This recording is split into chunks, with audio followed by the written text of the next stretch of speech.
There we go. I'll go ahead and call to order the regular meeting of the City Council for November 1st, 2021. Thank you all for attending. Invocation and Pledge of Allegiance will be led by Councilmember Williams. Lord, we just want to take a second to thank you for allowing us to live in such a beautiful city, in such a beautiful state, in a beautiful country. We thank you for all the blessings, Lord, that we enjoy here in America and here in Maumelle. We ask you, Lord, to be with us tonight as we conduct the city's business. Give us wisdom. Give us a peaceful spirit. Lord, I pray that everything that we say and do will reflect you in all that we do. And Lord, that you would be with us every single second. Bless everyone here. Bless our first responders. Keep safe those who keep us safe. It's in Jesus' name we pray. Amen. Amen. I pledge allegiance to the flag of the United States of America and to the republic for which it stands, one nation, under God, indivisible, with liberty and justice for all.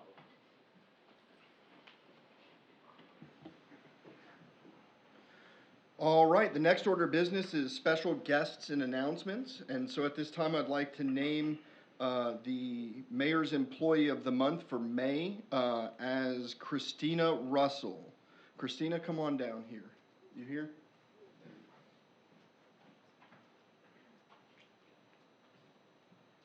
And you're getting your speech ready, right? Come on up here. So I have a proclamation that I just wanted to read right quick. This is a proclamation naming Christina Russell as the Mayor's Employee of the Month for May 2021 and declaring November 5th, 2021 to be Christina Russell Day in the city of Maumelle. Whereas Christina Russell serves in the city's finance department as a bookkeeper, where she's responsible for ensuring that all invoices are processed in a timely manner and recorded accurately.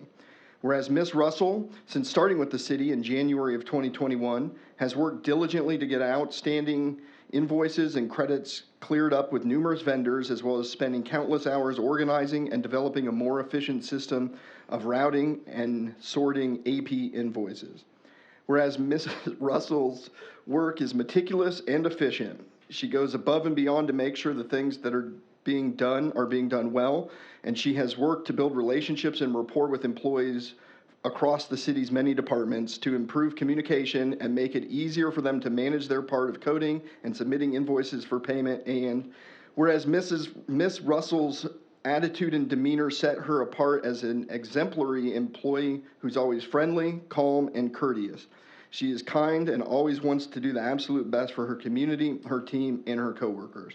Now, therefore, I, Caleb Norris, Mayor of Maumelle, do hereby declare Christina Russell to be the Mayor's Employee of the Month for May 2021, and hereby proclaim November 5th, 2021 to be Christina Russell Day in the city of Maumelle. What a mouthful. Thank you very much. Thank you very much.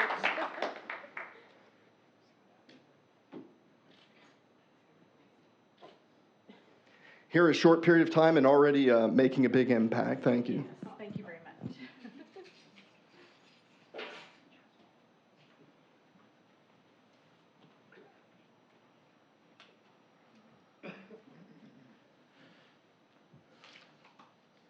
All right, with that, we'll move on to the next agenda item, which is the approval of the minutes of the October 18th regular meeting. You all received a copy of those in the council packet. If there's no discussion, I'd entertain a motion to adopt those minutes. So moved. Second. I've got a motion and a second to adopt the minutes from October 18th. Is there any discussion on that motion? Seeing none, all those in favor, please say yes. Yes. Yes. All opposed, please say no. Motion carries, minutes are approved. Next item of business is public comment. I have one public comment card on a non-agenda item. Charlie Stutz. Come on down, sir. If you could please say your name and address, and you have 3 minutes. Thank you, Mayor, Council. My name is Charlie Stutz Jr. I live at 4 Barber Court, Maumelle, Arkansas. I've lived here for 25 years. Tonight I'm going to talk briefly about fire, police, and sanitation. They are one of the benchmarks of a strong community, and we've got some of the best, all right? But there's lacking salaries. Salaries are increasing all the while. Every month or so, we're losing great people at UMS where I work, and they're going for a raise to work elsewhere. Sometimes it's Costco, sometimes it's even Walmart. You've seen how the minimum wage is really going up and up. But now we're asking our police to not only work for $35,000 or $36,000 starting out, but also to work 24/7. They're on call, all right? And to put their life on the line. Yet we're only going to be paying them basically a baseline salary. Our salaries are no longer competitive. And that's my concern tonight. Not only the safety and welfare of the community, but maintaining a strong police, fire, and sanitation. I've done that work. It's very important. We need to look at long term, 3 to 5 years from now. I'm not asking you to address this issue tonight, this year, all right? We're at the end of the year. I've looked at our budget. We do have some cash on hand. We've got a strong city council, a strong city government. Let's look at this issue. Let's put it on an agenda for next year to consider. And let's get these people some better pay. Not just the police, but the fire and sanitation as well. The benchmark and, very important to our community. Thank you very much. Thank you, sir. All right. The next order of business is the financial statement review. Ms. Mathis, come on down. Good evening.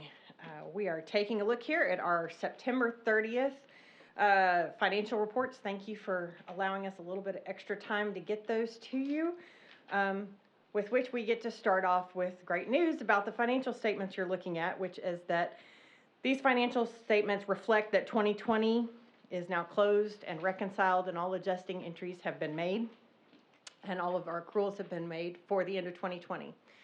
So what that means for us overall is we're still working on wrapping up 18's audit with the auditors and the big financial report that goes with it.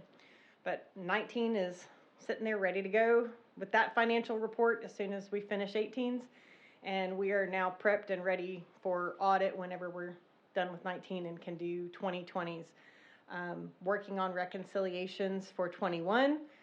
We're probably about half to 3/4 of the way there right now. And we'll be up to date, current, have reconciled through the end of October by the end of November. So I have an excellent team, one of whom just got recognized, another one is here tonight, and we are working our hardest to get this done for you. So all that being said, I added the prior year comparisons on revenue back to many of these lines that you're going to be looking at. And what I did on the budget year-to-date column, for those revenue lines that have year-end accruals, we're really only looking at 8 months of revenue, not 9 at the end of September. And so the budget year-to-date column reflects that so that we can really see how we're doing year-to-date for that time period. So it's on certain lines, the budget year-to-date is a 8-month, and certain lines it's a 9-month. So as we take a look at that, our county millage tax is $79,000 behind budget year-to-date, $40,000 more than the prior year. We know this one kind of varies throughout the year. Our largest receipts are usually in May, or October, or maybe November. So I fully expect that when you look at the October financial reports, it will not be $79,000 under budget. So our franchise fees current year-to-date is $39,000 ahead of budget year-to-date and $62,000 ahead of the prior year. State turnback funds current year-to-date is about $4,000 ahead of budget, $24,000 ahead of the prior year. County sales tax current year-to-date is $319,000 ahead of budget year-to-date and $395,000 ahead of the previous year. This is reflecting sales tax for sales in July collected by the state in August that we received in September. City sales tax current year-to-date is $190,000 ahead of budget year-to-date and $269,000 more than the prior year. So before I go on, I want to talk a little bit about this. So if you look back at your August reports, it looked like we were really behind in city sales tax and way, way over in county sales tax. I took another look at that as I was preparing these reports this month and actually found that we had in error booked a city sales tax payment as county sales tax earlier in the year. So we got that corrected, and now our financial reports make much more sense to my brain that was looking at our sales tax trends going, wait, how is that happening? That's one of the great things about being more caught up is that we're able to catch stuff like that. Errors happen, and the whole idea of having good reconciliation processes at month end is that you catch them when you're doing these reports and closing everything out. Our police department current year to date is $59,000 ahead of budget and $115,000 more than the prior year. Fire is $108,000 ahead of budget and $64,000 more than the prior year. Parks and Recreation fees current year to date is $26,000 behind budget, but $84,000 more than the prior year. So they definitely made up some ground from COVID closures there. Our senior wellness current year to date is $55,000 behind budget year to date, $12,000 more than the prior year. They're really monitoring that revenue to expense level. Right now, their expenses are $64,000 under budget, so they're maintaining their net really well.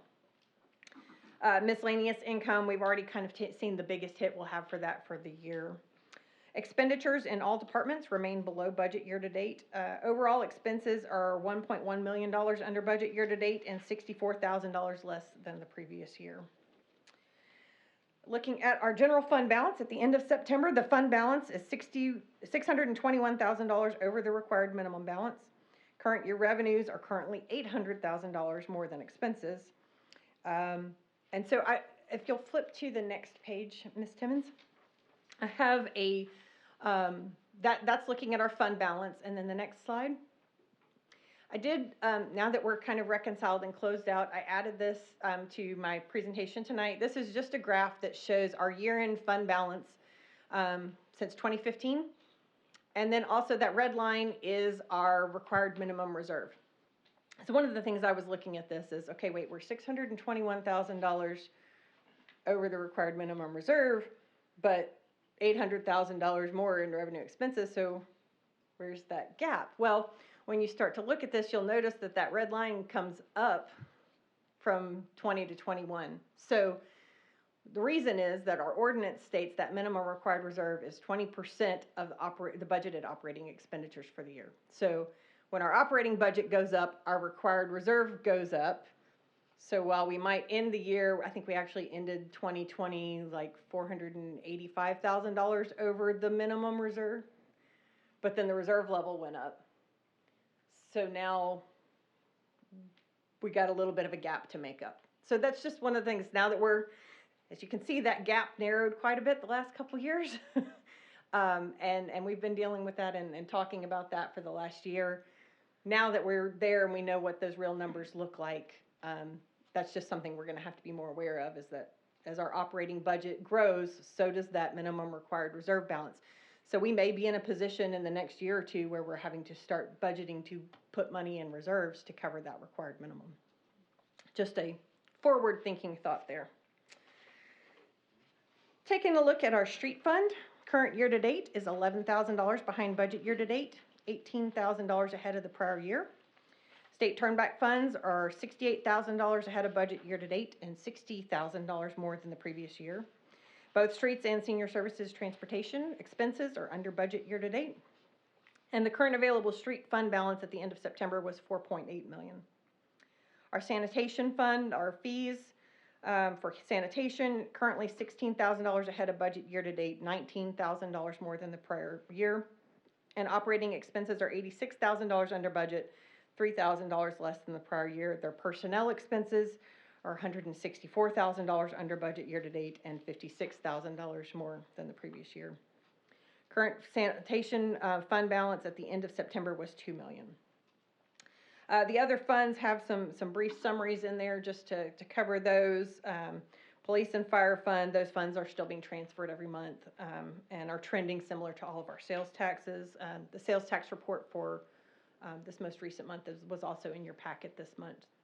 And so that would have one more month's sales tax on it than what you're seeing in this financial report if you're trying to tie numbers together. Yeah, there weren't really any changes in any of the other major funds, so I think that's the summary for September.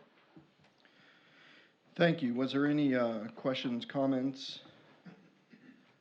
Yes, Councilmember Mosley.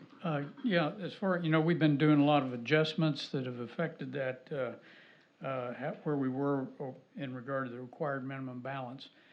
Now that we've caught up through 2020 and you've pretty much been here ever since, we shouldn't really be having any more adjustments like that, is that correct? The only thing we'll have is year-end accruals, Okay. which is where we take the revenue we received in January for our taxes, our franchise fees, all of that stuff is actually what's collected in December. So it's due to us in December. We just don't get it until January. So that actually becomes December's revenue. Okay. So what you'll see as now that we're kind of trued up on this, you'll see basically by the time you see December's reports, you'll almost have 2 months worth of revenues showing in December, and then in January, it'll look like no revenue in a couple of spots, and it's for that reason. Okay. But those are normal, planned, proper accounting accruals. We should be done with major adjustments to balance things, and we did in reconciling 2020 did find a large amount of that AP money that I had said what I thought was dates being posted incorrectly, and found specific examples where an AP batch that was supposed to have been posted in December of 19 got posted in December of 20 and things like that. So When did those adjustments get made? Are they reflected in this one? they are reflected in this report. Okay, what was, do you remember what the minimum, where we were in relation to the minimum required balance last month? We're 600 and something ahead now, but I can't remember what it was last time. I think it was 800 and something. Okay, well, we're I done. don't remember though, and I don't have that prior month report with me. I'm good. Thank you very much. Appreciate it. Thank you. Any additional discussion? If not, I'd entertain a motion to accept the financials. So moved. I was gonna say that maybe we should give her a round of applause.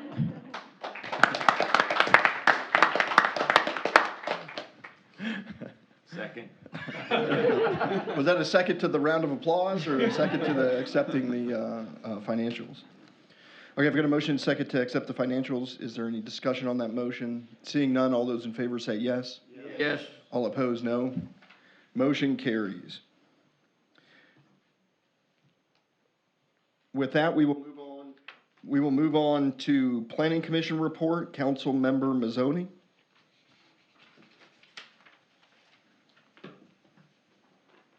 Well, I dropped the ball on that one.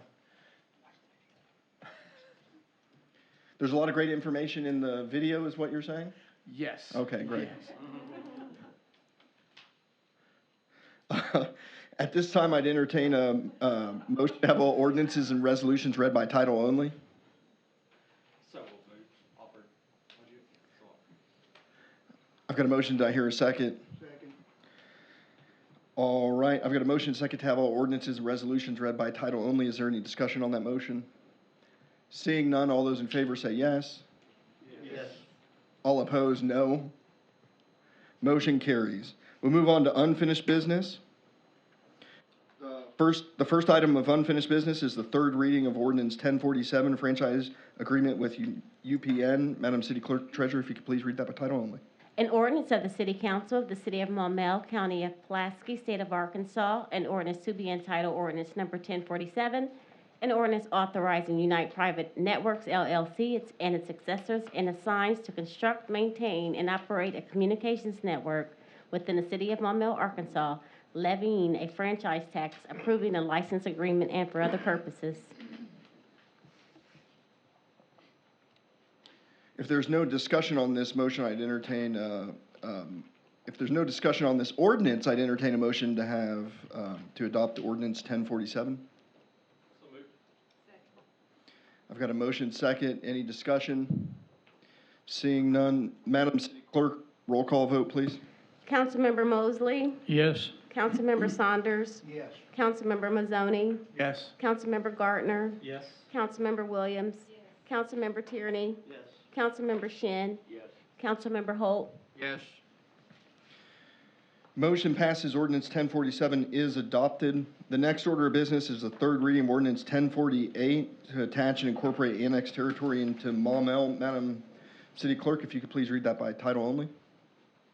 An ordinance of the City Council of the City of Maumelle, County of Pulaski, State of Arkansas, an ordinance to be entitled Ordinance Number 1048, an ordinance to attach and incorporate annexed territories into a ward of the City of Maumelle and for other purposes. Real quick, just a reminder, this is not actually accepting annexation of these areas. That has already occurred. This is just placing those areas into a ward, in this case into Ward 4. If there's no discussion on this ordinance, I'd entertain a motion to adopt. Second. I've got a motion second to adopt. Madam City Clerk, roll call vote, please. Councilmember Mosley, Yes. Councilmember Saunders, Yes. Councilmember Mazzoni, Yes. Councilmember Gardner, Yes. Councilmember Williams, Councilmember Tierney, Yes. Councilmember Shin, Yes. Councilmember Holt. Yes. All right, motion passes. At this time, we'll move on to the third reading of Ordinance 1049, amending Section 94-102 of the Maumelle City Code. Madam City Clerk Treasurer, if you could please read that by title only. Be it enacted by the City Council of the City of Maumelle, County of Pulaski, State of Arkansas, an ordinance to be entitled Ordinance Number 1049, an ordinance amending Section 94-102 of the Maumelle City Code to change the commercial building design criteria to include architectural metals as a design element to require all commercial design requirements in an area zone C4, highway commercial, and for other purposes. All right, thank you. Just a reminder, there was a request for some ideas of some architectural metal buildings and sort of how that's used. This is not your standard metal buildings. This is a high-quality architectural metal. There's some samples back against the wall that I know a lot of y'all have looked at. And then, so with that, if there's any discussion, I'd be happy to entertain it. If not, I'd entertain a motion to adopt Ordinance 1049. So moved. I've got a motion and a second. Any discussion on that motion? Seeing none, Madam City Clerk, roll call vote, please. Councilmember Holt, Yes. Councilmember Shin, Yes. Councilmember Tierney, Yes. Councilmember Williams, Councilmember Gardner, Yes. Councilmember Mazzoni, Yes. Councilmember Saunders, Yes. Councilmember Mosley, Yes.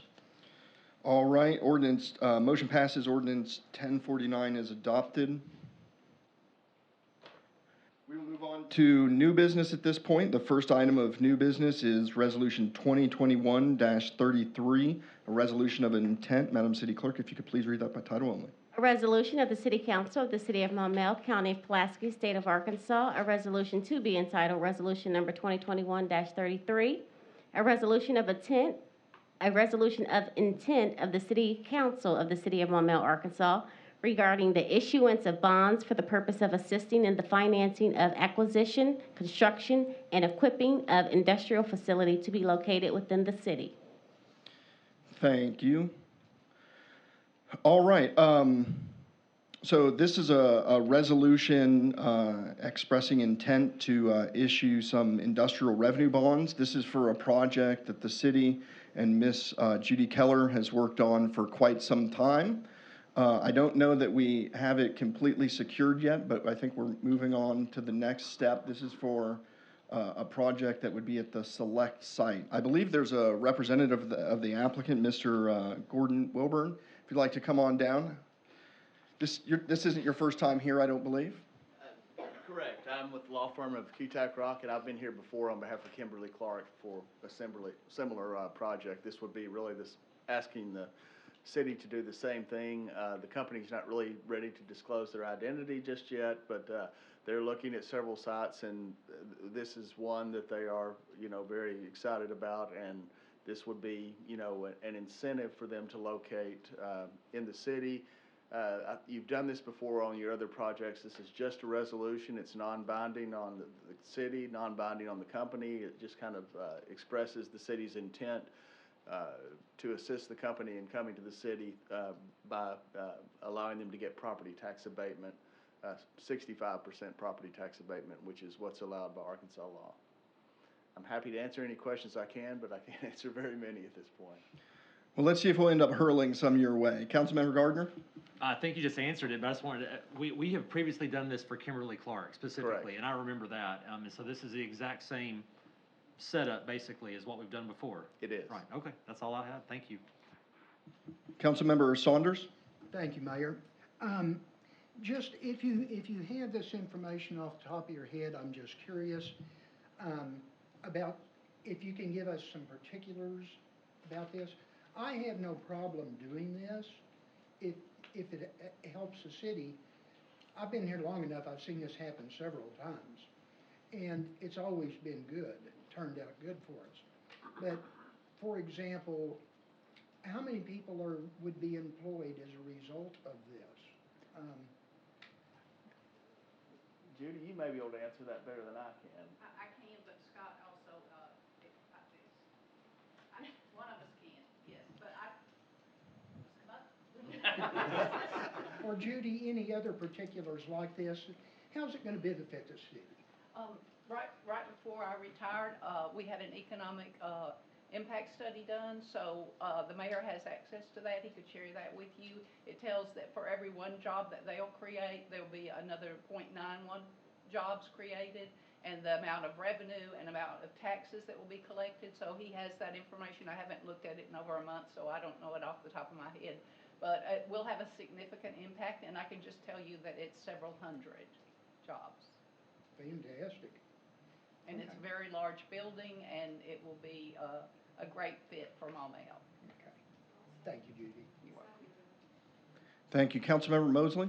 I have seen several of these come up over the years too, and I just wanted to ask and see if there's any risk to the city in doing this. Is there any way we get hung with things if something bad happens with the economy or something like that? No, this would be, again, just like the Kimberly Clark project, in that the sole security for the bonds are the lease payments to be made under the lease. So the lease payments exactly equal debt service.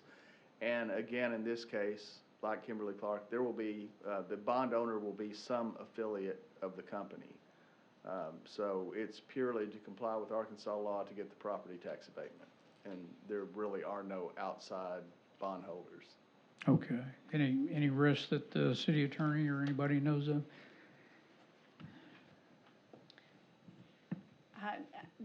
As you are aware, this is pretty common practice throughout the state, and as far as I know, that nobody's really ever had, any issues with it. Same reasons we just talked about, that it's really more just like a tax incentive device.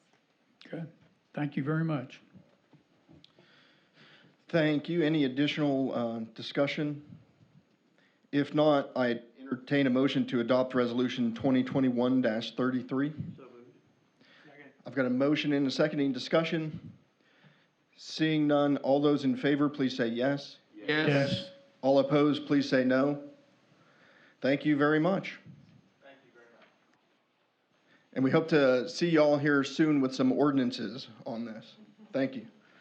Next item of business is, first of all, I'm going to go ahead and open the public hearing for the establishment of an improvement district. And with that, I'd ask the city clerk treasurer to go ahead and give us the first reading of ordinance 1050, establishing an improvement district number 17. Madam City Clerk. An ordinance of the City Council of the City of Maumelle, County of Pulaski, State of Arkansas, an ordinance to be entitled Ordinance Number 1050, an ordinance to establish and lay off the Maumelle Municipal Property Owners Multi-Purpose Improvement District Number 2021-17, the Pinnacle Heights, and for other purposes. All right, as promised, I guess first of all, with this being a public hearing, if there's any members of the public who would like to speak on this issue, please feel free to just come forward to the podium and we'll take you in the order that you're received. If there isn't any, we do have a representative of the applicant. If you'd like, I know there was some questions last time as to the purpose of these and a few other issues. And so if you don't mind, Councilmember Mosley. Yes. Is this something we've done before? Do we know? Yes, there has been. I'm trying to think of the last one. Do you know, Madam City Attorney? I think it was about about 6 years ago. Okay, yeah, we did something for the chalet neighborhoods up there, on Country Club Parkway, but I can't remember if it was a, property, owner's multi-purpose improvement district or not, but, there's a number of costs that are gonna go into this. I'm assuming this is to take into construction costs into this improvement district and then have future landowners in the subdivision pay off these costs. Is that correct? Well, my name is Brad Walker, and I'm Yes, sir. a lawyer from Little Rock, Arkansas, long way away across the bridge. And my experience in doing districts, I've been a commissioner and signed it. I've been a lawyer signing the document. I'm a lawyer here today to help formation of the district. The districts are number 17, I guess means we're number 17 in Maumelle as far as these type of districts. The concept has two goals. District has two goals. You were nice enough to annex the property and approve the development. Now, as part of the development, there is a long-term goal that says the improvement district, once formed, can serve as a POA. And when it functions as a POA for the common areas and the recreational parts of the property, its assessments can be paid and collected through the county collector. So instead of getting a letter from your POA that you owe $250 for this year's assessment, it can be processed with your tax bill. And it's a very stable, it's a very reliable process, and it's an ongoing process, which makes this POA a very viable entity in the future and will be a responsible member of your community. Now, the second phase, or an alternative phase that may or may not occur, is the option to do some of the funding of the infrastructure through assessments that are levied against the property on a as benefited basis. So in the first phase, which may be 10 to 15 acres, they may go in and decide to assess those future lots for those incremental development costs. The lots stand for those assessments. No one else, the city, no one else has any liability, just those properties. And what has developed over time is a provision in the assessment that allows them to be prepaid. So we anticipate if that financing is in place, it's likely that will be paid off at the original transaction or the sale to the initial purchaser. So those assessments may or may not occur on those lots. That may or may not happen. This is the only burden, I believe, that the district places on the city. Once the district is formed, and if the resolution and you're comfortable that the elements that the statute requires you to determine, was the notice sent, was the assessor, is there proof this is all the property owners? Has to be unanimous. No one can be in a property owners improvement district unless they agree to be in a property owners improvement district. If you agree and accept that and authorize the formation of the district, then the district operates on its own and doesn't have to come back and trouble you. And it does its own process of filing its documents it needs to let the assessor know what to collect and those things. So, yes, it can happen. Will it happen? Is it a certainty? No. If it happens, it's no obligation of the city. It's strictly the property itself. Is a simpler, like a construction loan would occur when the contractor did the construction on the property. It would be an identical type structure. Now, we do anticipate local financing for those. We don't, but that's not certain yet. Well, I'm confused. Seems to me that normally when a subdivision gets developed, the developer pays all the costs of development, and perhaps maybe there's some common areas that are deeded to a property owners association, and then at that point, the property owners association pays for maintenance, and then the property owners have annual dues to cover that. This seems to go beyond that. This appears to take in costs of construction like curbs and gutters, underground drainage, lighting, retaining walls, culverts, bridges, landscaping, trenching, excavating. I don't see water, sewer, gas, and electric in there. its authority is broad. It's the authority granted by statute. It's not defined to limit its authority. It's granted the authority that's available by statute. And so that's meant to give it the viability to reach those needs that it might have. Now, is there some intent by the developer to pay this off by the time he begins selling properties? That's one of the two options that can occur. The assessments generally run on a 15-year amortization for those improvements, which is a higher rate of assessment than a normal house mortgage rate would be. So it probably would be preferable to discharge those and have that lien released when the original purchaser goes on and acquires their home mortgage for it. So it would be less expensive to the owner if it was paid off. And I anticipate that's what will happen. The documents will leave that. It'll be an optional provision, but the documents will have that in there. Okay, but it doesn't require that. I mean, it could be that all these costs are lumped in, and then when the lots are sold, those costs will be then paid off by the eventual property owners. Is that possible? It's possible under the structure. The lots are assessed and the payments are assessed against those lots. Those are recorded assessments and disclosed and available. I mean, we all have history of this, that some of the disclosure issues and the concerns were more difficult. At this situation, you know, I think both the mortgage world and the purchase world is very sophisticated about improvement districts. The statute made your clerk sent a notice to the lender that did the original construction access. I mean, there are lots of provisions in the law now that protect all the parties so they're aware of these issues. So I don't anticipate it would be anything other than an asset to a purchaser if they wanted to choose to leave that financing in place. If they were a cash purchaser, they might want to, might not. But none of it is anything different than the same sort of lending process that a builder might do to develop the lots. Okay, well, I can't get a handle on this. It appears to me there's a possibility for the eventual buyers of these properties and houses to be saddled with these improvement costs. And I'm not in favor of that. I don't mind property owners associations to pay for things that have been deeded over by the developer. But I'm a no vote on this. I'm not going to vote for it. I certainly recognize your concern and the disclosure issue of that.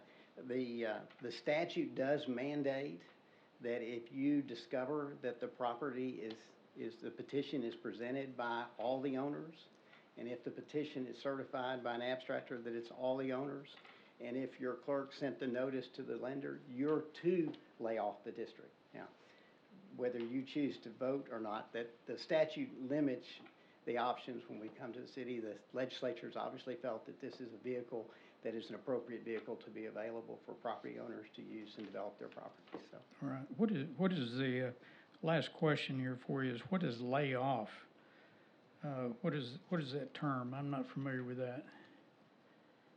It says lay off, to establish and lay off the district. What's that mean? Well,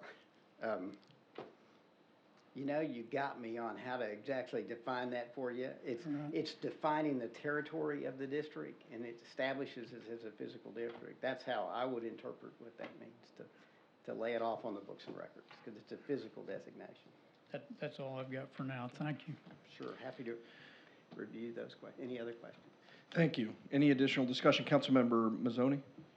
Yeah, I'm also trying to get my arms around this. So, is there any, and it might be for you or the city attorney, is there any duties or obligations or fiscal responsibilities that the city will assume if we approve this? I didn't see any, but I'd like to be certain that we don't unintentionally. There is a obligate responsibility that ourselves the on district file a report with the county assessor. So to that extent, the assessor is to maintain those reports and track those reports. I'm unaware of any duties that the city would have or the city staff would have after the formation of the district. Yeah, I would agree with that. I think, you know, we're all more accustomed, I guess, to the Property Owners Association concept, but it's really fairly similar to the concept of a Property Owners Association it's just mainly a different collection vehicle for making sure that those fees are gonna be paid, you know, in a situation where you're gonna have more public, facilities, you know, more parks and more, you know, common swimming pool or whatever you're gonna have like that, you're gonna wanna make sure that that's getting paid for. So, I mean, I think we would not wanna see this type of development put in with so many common elements and not have a special improvement district, because there's always the danger that you could run into collection issues and it could get complicated, or the board could, not exist, you know, so there could be a lack of participation that would make it hard to collect. And I think we wouldn't want to see those types of common facilities not be maintained. Councilmember Mosley? Yeah, my biggest problem with this is just it appears that all the costs of development are gonna go into this thing, and that they could be, it could be the responsibility of the future purchasers of these lots and houses. We've seen that before here in Maumelle. I've lived here since 1986, and I've seen things like this go bad, and the residents get stuck with these costs that should have been borne by the developer. So yeah, I'm a no vote. I don't understand this well enough to. This is more than just a property owner's type function, I think. I agree, and maybe over the next 3 readings, or next 2 readings, we'll have a chance to get you, I'll be happy to get you more details on the language of the release provision that allows each lot individually, if they feel uncomfortable, they can prepay their provisions. And that stops this cross-collateralization issue that may have been an issue in the past that's been worked through in today's language. Okay, thank you. Councilmember Saunders? Thank you, Mayor. In the big picture, trying to wrap our arms around this, it seems to me that this is somewhat of a collections issue in the big picture. It's a way of making sure that these things do, in fact, get paid for without going back and taking additional personal funds away from property owners. Does that sound fair, first of all?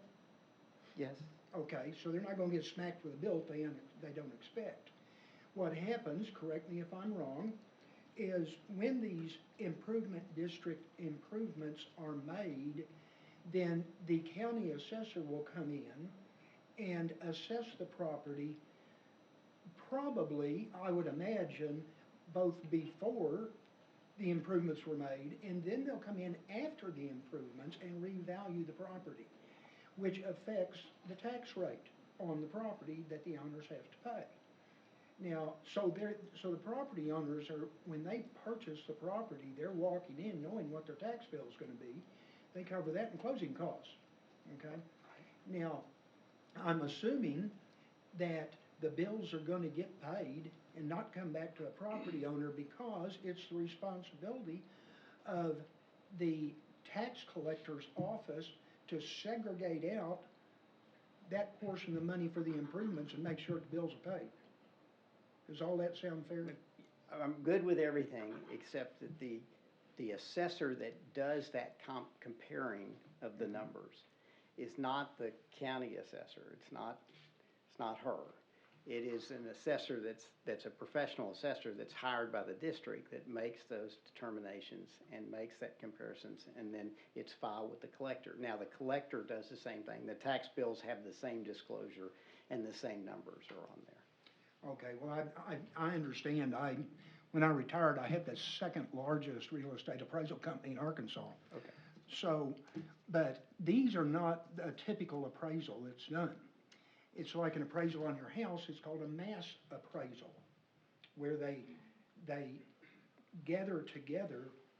They don't appraise one particular piece of property. What they do is they do it in groups. It's called a mass appraisal. And then they define or categorize certain things like sufficient water, okay? And then they assign a value to having that. And they apply it across the board for this particular area. It's called mass appraising. So you're saying this will be done by mass appraisal? The assessor for the district is going to do the value before and the value after with the assumption of the improvements in place. And he would do those for all the lots. And he would do them as a group and assign it to each one of them. Okay, for each of the lots? Yes. Because there'll be differences between them. And and he'll derive that in the mystery of his appraisal process, but he'll derive that based on the comparative values of that parcel before it was developed and the value afterwards. And some parcels will be bigger, have better view, different characteristics that'll probably align with the anticipated sales price. Well, I kind of understand exactly where Councilmember Mosley's coming from, because the last thing that I would want to participate in, is setting up a situation where future property owners could be smacked with a bill out of the sky, and now they've got a problem because the bills weren't paid.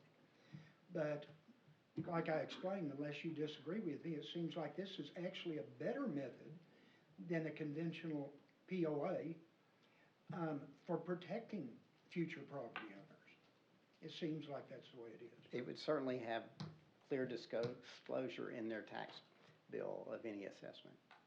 Well, they know what they're getting into when they go through closure. I would think they would. And then it's being handled by the government. So, well, I don't know about that. People prepare better for paying their, and I say this as October's just passed, but people prepare better for paying their real estate taxes. A lot of people have them escrowed in their mortgage payments, and it's a very normal process. Yeah. POA dues don't get escrowed into mortgage payments, and if they're running $500 or $600 a year, which you see in some neighborhoods depending upon what they have, it's a hard collection. And this is a way to break it down and get it in the system the way these other reoccurring expenses come, and let it flow that way into where it is not a collection issue. Well, and just as an added information for spectators and city council, when you have a POA, there's ultimately, just because people are people, you'll always have one or two or ever how many that don't pay their bills. And maybe it's an illness, or maybe it could be for any number of reasons. But when they don't pay the bill, then it's contingent upon the POA to still meet the responsibilities of the properties that they take care of. And they don't collect the back POA dues to cover that, and it can even bankrupt a POA. I've seen that happen. If that should happen, then it can close down public facilities, one. Two, they may get that money back, but it can be an extended period of time, because in most cases, disagree if you want, in most cases, any POA dues in arrears is not collected if it's caught at the sale of the property. And then it's taken out at closing and given to the POA to cover the arrearage. Right? I have the fortunate opportunity to represent several neighborhoods that we look forward to some members selling their house rather than foreclosing. It does happen, and it's not always just, well, and it's right. not because they're crooks, it just, for Right. any number of reasons, you could be in a nursing home. I mean, but, so, I guess in the big picture, it sure seems to me like this is the way to go if you're gonna have extensive, public services or public infrastructure, facilities. So, okay, thank you. Thank you, sir. Sorry to take up so much time. Councilmember Gardner? Thank you, sir. One thing I just wanted to point out, and this is my thinking on it, if I am a buyer that's coming in as a resident wanting to buy one of these parcels of property, a lot, and if you're concerned about the builder or the developer pushing off cost onto the future buyers, if I'm gonna buy a lot for $60,000 and I see an assessment on there for $200,000 to cover his costs, I'm walking away. And so that's not the way it's gonna work. I'm not gonna buy the lot. Not many people would. So I'm not concerned with the developer trying to stick the future owners with the entire cost of building, because he's not gonna have any buyers. They're not gonna pay those assessments for him. So it's very clear this is just a tool put forward by state law that allows these districts to form. So I understand. Councilmember Mazzoni and myself are both on a POA, and I wish we had some of these tools that's available here. And I agree, there are some people that you look forward to them selling their house, so you can collect those liens. But I'm not concerned with sticking the development cost onto the land of the future homeowners. They're not going to buy a lot if they see that assessment stuck on their closing statement prior to ever buying. It's fully disclosed. So. Well, and as Dr. Ramsey may have, at the community meeting that you attended and other indicated, it's his intention to actually build most of the houses. So we're really taking the product all the way to the final purchaser, and that hopefully the blended solution that more than likely will be paid off with their original financing. And so these steps we're going through is just to capture the different financial options to make this a viable, successful project. Thank you, sir. Councilmember Holt. Just a brief question or two. What is the advantage to the people who are involved in that? What is what do they calculate as being their advantage for wanting a special district of their own? Special improvement district as Yes. far as, well, the two advantages. One is the stable management of the future of the neighborhood, the POA replacement advantage. And then the short-term advantage is it offers a alternative competitive financing vehicle to do the lot development in those phases as they go through. Does it usually happen in already pre-existing communities, or is it from the very beginning, first home built? The district would be in place, and then as phases of the project were proposed to be developed, the Board of Improvement, the commissioners that are identified in the petition, would meet and decide on the improvements. The assessor would then determine the benefit to those lots, and a bond might be sold to deal with that cost, that $400,000 or $500,000 of development in that phase. Do we have a history of other cities where this is being practiced and how it works for them? Do we have any other history, Mr. Mayor, by any chance? I'm not sure of how it's done in other cities, no, sir. I can offer an anecdote. I was the developer and commissioner in the road that's under the 430 bridge. As you go over the bridge, the road that's under River Ridge. Right. That was done in the River Ridge Point Improvement District. Oh, okay. And we borrowed $1.2 million to stick those lots up there. Okay. And right. Each lot has paid those off or released those individually. Right. Chenal tends to use improvement districts for some of their maintenance and operation. The Chenal Parkway was actually an improvement district that I served as an attorney on the district for the formations from Parkway. And that district, Murphy bought all the bonds and handled it. Okay. But it's not so much, and I like the analogy to industrial development. The world is very refined in looking at these vehicles, and so the people that participate in the funding understand where they are. But we have made progress in Arkansas in that we have addressed the concerns and the individual lot owners, if they're not taken out at the original sale from the developer, if it stays in and they want that financing, the provisions will allow them, if they change their mind, to prepay it at any time. So there's none of the issues that may have been historic in the development of Maumelle, some of the new agents from Maumelle that are not there. The right to do that is now in the documents. And I appreciate it. if you know Bob Harden developed that language, and so it's. Thank you, sir. Yes, sir. All right, thank you.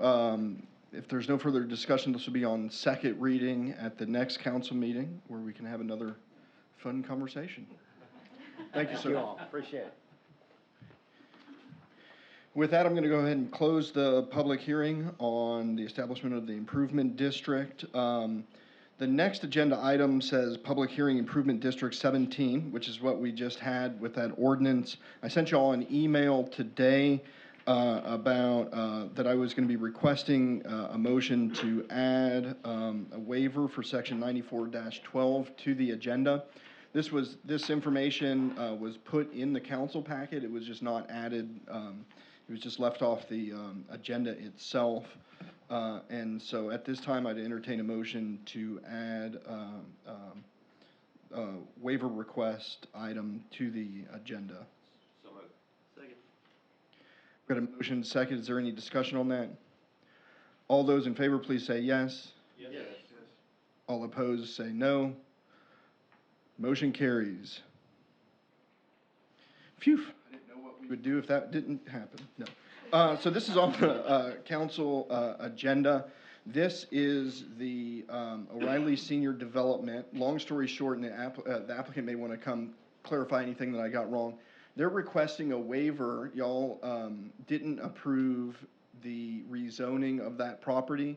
They've now said that since we passed that recent ordinance with making R3 a conditional use in C2, that this new zoning category may apply to them, and so they're requesting a waiver, presumably to come back and apply for it to be rezoned to C2. Yes, sir, if you could state your name for the record and clarify any mistakes I've made. No, and Mayor, you got that pretty much correct. Grant Cox, 3 Huntington Road, Little Rock, Arkansas. Once again, we appreciate you putting this on the agenda. That is exactly what occurred. We were looking at the site and kind of keeping up with Maumelle, and it came to our attention that the ordinance, I think it's 1046, was recently passed, and what that did was allowed for a conditional use of R3 in a C2 zone. The way that we always kind of looked at the project is it's a commercial development. It has a residential component, but it's a commercial development that really it's kind of hard to fit into one of the various categories.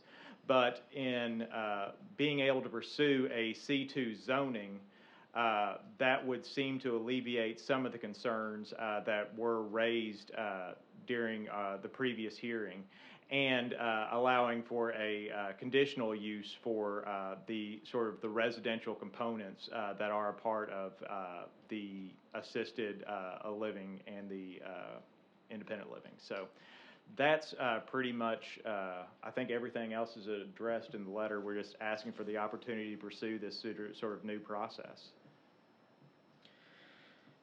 Thank you. Is there any discussion on that request? Councilmember Gardner?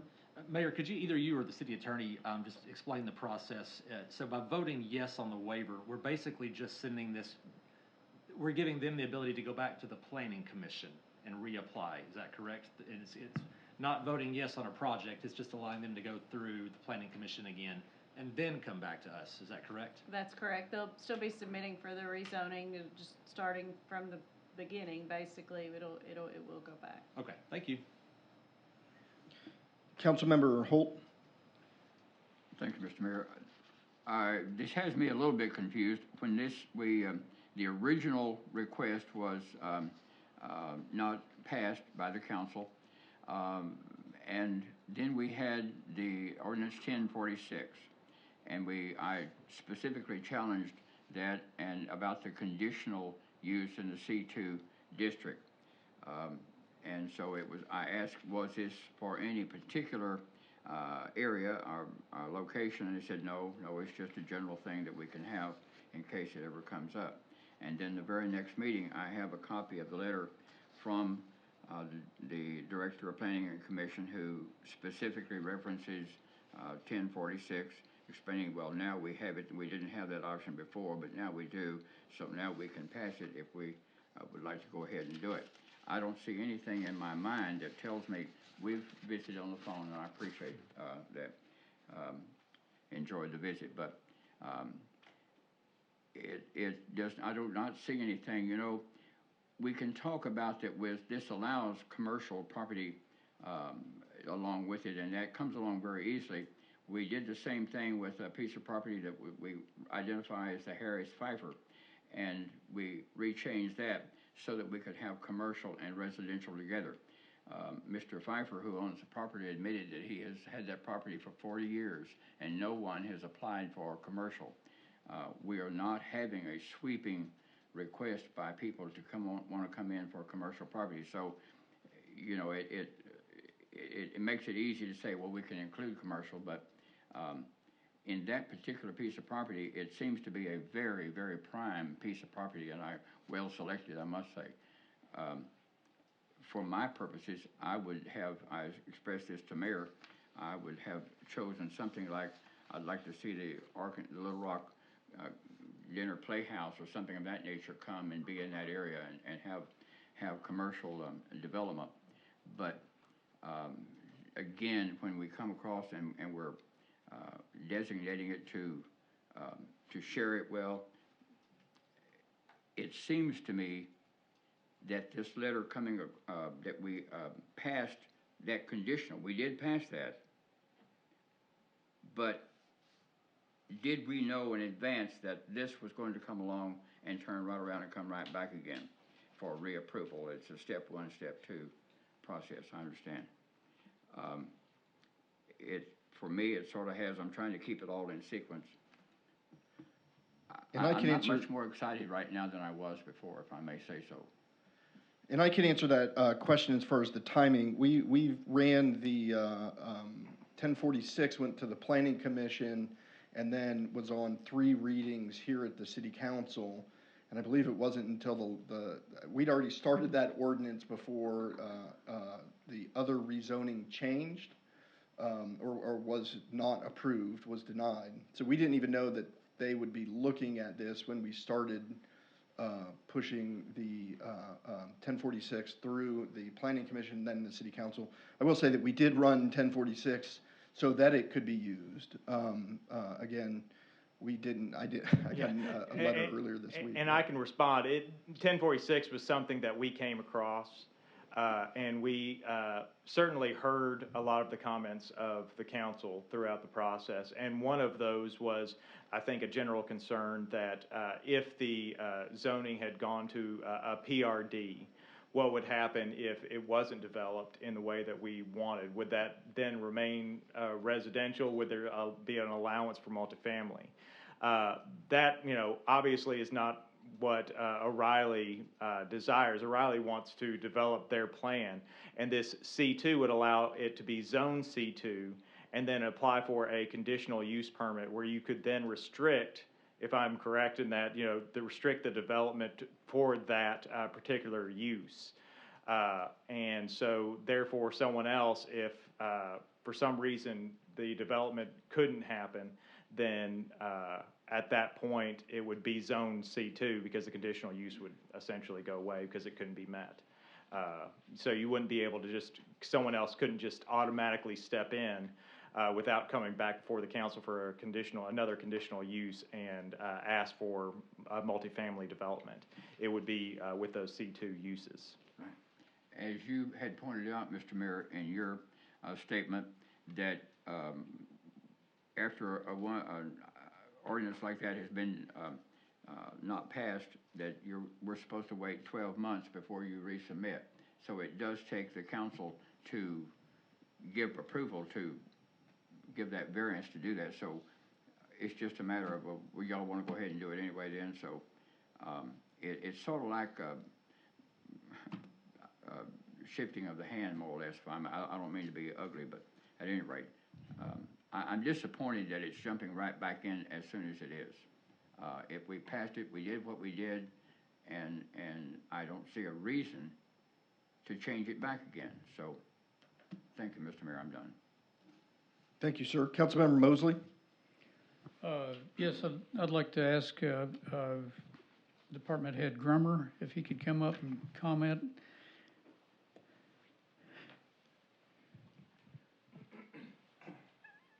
There was Scott Grummer. He mentioned a number of things there that C2, would C2 work for what it is they're wanting to do as far as the O'Reilly Senior Center? No, sir, the R3 component does. So the R3 allows for a senior type development like this. So in a C2, since you've approved the conditional use for an R3, then if you approve the waiver, then you would come back through with a rezoning to a C2, and then they would also provide a site plan that would also have to be approved by Planning Commission and then the rezoning to you. So C2 allows for town center commercial. The R3 would allow for senior type development, which what they're trying to do. Okay, what is it currently? Is it C2 right now? No, it's PCD. PCD, Planned Commercial Development, okay. So what would they want to come back and have it rezoned as, C3 then they could do it by right, is that correct? No, sir. So they're asking for a waiver to come back and rezone as C2. Okay, And in that C2 that's town center commercial. We have that in our town center area where your commercial development is. But now, what has been approved is, if you approve the C2 rezoning, then R3 is not allowed by right. They have to come with a conditional use for the R3 now. right. So that's different than whenever they first came to the city back in June, is when they approached the city with this development. And based on conversations and discussions with the company, they made the decision to go with a PRD because a planned unit development requires a development plan, which comes to city council and provides you the ability to look at those plans and approve that. Okay. So with the C2 now as a conditional use, it's kind of similar but not. So they would have to come to the city with a site plan to be approved. But again, you would have to approve the rezoning of the C2. If they chose not to develop, then the C2 zoning would stay, and within the area from our standpoint, that would meet the needs for commercial development. Okay, so they would, we would be having to approve a conditional use permit then under C2 for the Riley Senior Center, correct? That's correct, and that does come to city council. All right, well. now is that, all right, they wouldn't have by right to do it just under C2, they'd have to do the conditional use, that's correct? That's correct, and Okay. with the conditional use of a development like this, they would be required to provide a site plan, which they basically have already done with the previous request they sent through, so it'd be the same thing. Okay. Do you consider this a clean approach from a planning standpoint? Honestly, had we had this back in July, it probably would have been a better approach for them. Okay. But we didn't have that option, and as mentioned, this was unknown as to what would happen with the rezoning being denied on a PRD. The fact that this kind of just provided them an option, and they asked me about it, and we discussed it. I feel that it's a different scenario than what the PRD is. And ultimately, one of the things that we talked about in the C2 with an R3 as a conditional use, it does provide kind of a quasi way of looking at mixed use development in the C2 areas, where you can determine with the site plan and that conditional use how much residential that you want on a lot. But at the same time, the R3 does allow for a senior type development. So if they come forward with a conditional use, then that would be allowed as a conditional use in a C2 zone. Okay, that's, we're down in the weeds here. Yeah, so basically, if somebody were wanting to do apartments or mixed use, that sort of thing, it'd all have to come through with a conditional use, correct? That's correct. Okay. That's all I need to know. Thank you. Councilmember Mazzoni? Yeah, this goes back to what Mr. Stutz said when he first came here. We have, our wages for police, fire, sanitation aren't keeping up. And as you said, we have to start thinking long-term. We do not have that much viable commercial land remaining. We have other zone commercial, as we found rezoned stuff that hasn't had any attraction on. This is a site that has potential growth for commercial. We can't simply keep passing all that up and then later go, wow, we don't have the money to pay our public servants. So I'm gonna definitely be a no vote on this tonight. May I add something as well? So one of the things when we went up to Northwest Arkansas was when we looked and toured that area, some of the growing areas that you saw in the commercial districts that brought commercial property in also was intermixed with residential. Sometimes in today, you want a mixture of residential and commercial in order to support that commercial component. So one of the things that we're trying to do, or at least I'm trying to do as a planner for the city, is trying to find ways in which we can provide opportunity to bring things to you to be able to look at commercial development. So I'm not necessarily in disagreement. The PCD provides 100% commercial. There is no residential mix. The C2 now with the R3 conditional use, you have the choice. If you want 100% commercial, 100%. If you want a percentage of residential to incentivize supporting that commercial, now you have that option for that. So that's kind of what the zone does. That's separate from what, your stance on a senior living facility versus a commercial development. So in my stance, I think the rezoning makes a lot of sense. But at the same time, as far as the site plan and the conditional use, that's a different issue. Thank you. And just a reminder, what we're talking about is a waiver of the prohibition on resubmitting the application to go through the planning process for this. Councilmember Mosley. Yeah, I voted, I was hesitant to vote yes last time because of what Councilmember Mazzoni was talking about as far as trying to preserve our commercial. But I was leaning toward voting for it because that's what my constituents in that area wanted, was the O'Reilly thing.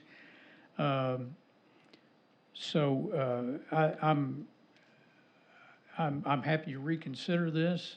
I won't guarantee anything as far as what my vote's going to be, but I will reconsider this because it does give the protection to keep multifamily housing out, because that was my biggest concern at that last deal. So I'm happy to see you all go back through the process, and I will vote yes on this. And but I'm not guaranteeing, but we'll look at it again. Thank you. Councilmember Tierney. Yes, I'd just like to express my appreciation to O'Reilly for their enthusiasm in wanting to develop in Maumelle. I think we've got a great community, and I think they would be a great fit to it. And I think they did a good job of trying to address concerns that were expressed previously by the council and try to come up with a fit. So I'm in favor. Thank you. Is there any additional discussion? Pardon me? Make a comment. I am O'Reilly Development. Certainly. Since I made the trip, I thought I might as well introduce myself.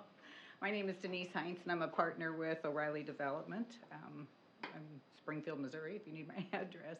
But I would like to say that we really appreciate all of the input with it, and when we come to a community, we want it to work. We want it to fit. And the first thing that we look at is the demand that the state licensing commission puts out, and there is a high demand in this area, and we love the community of Maumelle.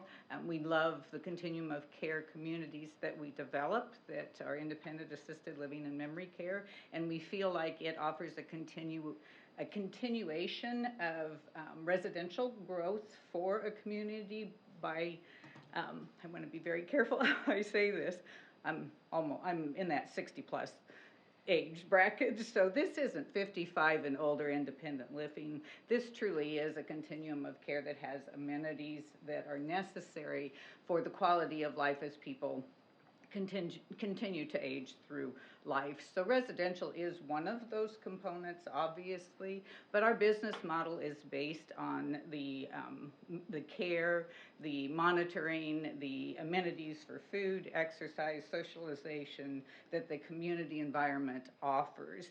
And this keeps your residents in Maumelle, that then opens up the single-family homes to new and younger community residents moving into the areas. So we feel like we're a vital piece to any community to keep the cycle going, if you will. And the other thing that I would like to say is I heard what you said, and I absolutely agree with the timing of all of this, but we come in working with your planning commission on the appropriate zoning classification that we would fall under. We had no idea that there was an amendment to any of the zoning classifications. It only came to light when I go back to my team and say, as well as your planning commission, are there any other options? Because we spent a lot of time and money and research in the communities that we develop in. So before I walk away from it, I want to make sure that I don't have any other options. And that's how this second option came up. We knew that there was a 12-month period that we had to wait, and my next question was, is there any way to get a waiver from that? And it's my understanding that maybe there's been a precedence to that, so before I walk and try to find someplace else, we really like Maumelle, and we really want to fight to do our development there. Thank you. Thank you, ma'am. And I just wanted to share my opinion on this. So I think the 12-month limitation, the reason they don't want folks to resubmit every 12 months is so that you don't have somebody just throwing it up, going through the process, getting declined, throwing it back up, going through the process, getting declined. I think this is a little bit different in that we changed our city code to sort of to an option that really wasn't quite available in the way that it was after they applied. I mean, we started, they started, and so we've got a new category. And so in that situation, and because they're not just resubmitting and throwing, everything up against the wall and seeing what sticks, I think it makes sense to waive it and allow it to go through that process for the rezoning. So I just wanted to share that. It's a little bit different than I think what this ordinance was designed. Now, the question of whether it's an appropriate zoning and whether you want to give up the commercial for this, I think that's all a great discussion for the time when we're looking at that issue. But for the issue of the waiver to send it back through, I just wanted to share my opinion on that. Councilmember Holt, it looked like you wanted to say something. Well, I just want to make sure if you would repeat exactly what are we voting on, so I'll make certain I know. Well, that'll depend on the motion made, but I've written out here a proposed motion to waive the 12-month limitation and allow O'Reilly Senior Development to resubmit their rezoning request to the Planning Commission. Just to resubmit the zoning request? Just to resubmit it under a different category. They're not resubmitting under the same category, but this category that existed but now has some new features. So it goes back to the Planning Commission? Back to the Planning Commission. Back to us again. And then the conditional use would come back to the City Council. That would be first, second, third reading? It's usually it rezone and then. I'm about to say, it's actually gonna come back to you 2 more times. So it'll go to Planning Commission and they'll vote on their recommendation for rezoning. And then if they vote to recommend that, or even if they don't, it'll come back to you for a decision on whether to actually rezone. And then there'll also be the separate consideration of whether to approve a conditional use. The Planning Commission weighs in with their recommendations on that, and that again comes to you for approval. So this is the first really in a 3-step process. And also I did just want to point out that on resubmission of application, the City Council, it's not to be submitted within 12 months unless the Planning Commission or the City Council waives the limitation for good cause. So basically what you're saying is, do you find that there's good cause in this particular situation to allow them to resubmit, or there's not good cause? That should be kind of the guideline for this decision. Okay. Councilmember Gardner. I will offer that motion that you read, if you would like to read it again. There was a motion to waive the 12-month limitation to allow O'Reilly Senior Development to resubmit a zoning request to the Planning Commission. Second. I got a motion and a second. Is there any additional discussion at this time? Seeing none, all those in favor, please say yes. Yes. Yes. All opposed, no. Motion carries. Could we do a roll call on that, just to have it for the record? Certainly. Roll call vote, please. Councilmember Mosley? Yes. Yes. Councilmember Saunders? Yes. Councilmember Mazzoni? No. Councilmember Gardner? Yes. Councilmember Williams? Yes. Councilmember Tierney? Yes. Councilmember Shin? Yes. Councilmember Holt? Yes. Motion carries. Thank you all for coming out.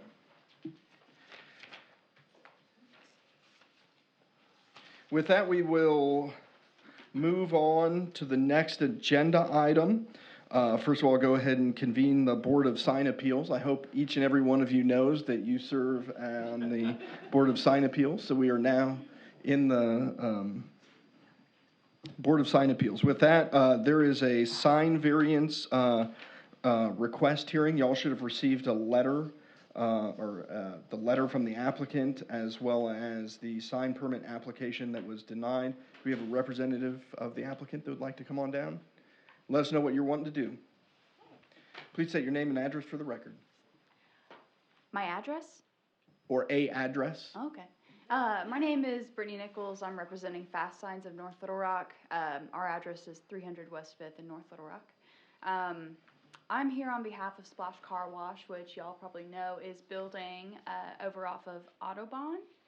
And we have been working with them for the last 5 years and just finished out 2 oil changes this weekend, one in Cabot and one off of Chenal in West Little Rock.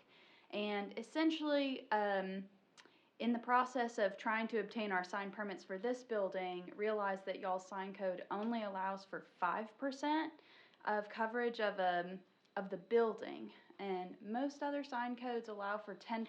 So that's how we've designed our sign package and what we've done at 3 other locations now. So I'm coming to y'all today to ask to take a look at our design, take a look at what we're asking for. I think it is a very good design package. It's what people are used to seeing. It's what we've done at other locations, and it's interesting, y'all sign code says that if it's a multi-tenant building, you can have 10% coverage. But if it's a standalone building, you can only have 5%. And I don't know if the renderings made it to y'all. I actually mocked up what 5% would look like, and it looks really small, and I don't know if y'all get to see that or not. But essentially, we would love to have a variance for this building so that we could have our signs look appropriate to communicate what we offer. So we have 2 logos on the tower that have the Splash logo, and then we also have lettering that says 10-minute oil change.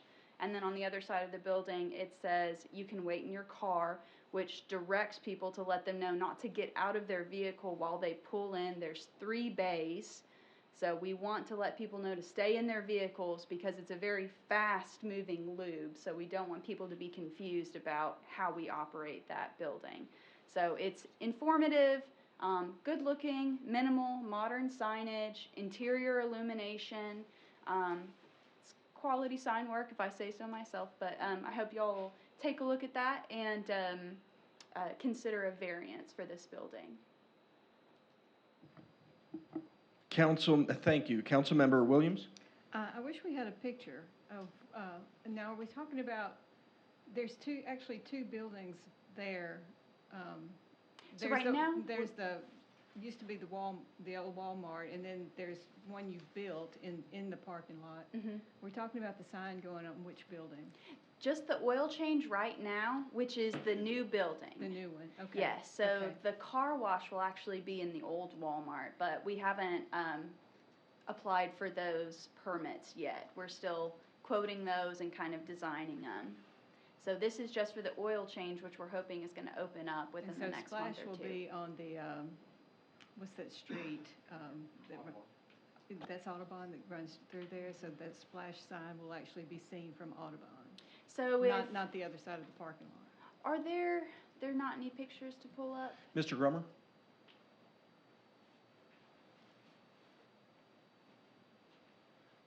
There are pictures, but what you're doing today is setting the date for the hearing to hear it.